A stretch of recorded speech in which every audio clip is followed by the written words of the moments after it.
so the LiDAR, so, and I've used it to document sea levels at Nukaleka. So I can, one of the things about the settlement, the early settlement at Nukaleka, is it was not it was on the intertidal zone.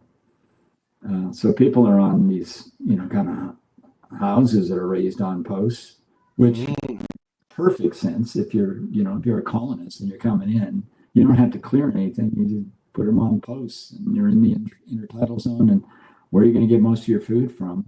The ocean. Yeah. And then there's this other stuff that we talked about earlier before we get online, but the planting pit at Nukaleka, which is, a brilliant strategy for these colonists, because they don't need to know about when it's going to rain. They don't need to know about the soil qualities. They can dig down into the sand, access the little bit of fresh water that sits on top of the seawater right on the back beach.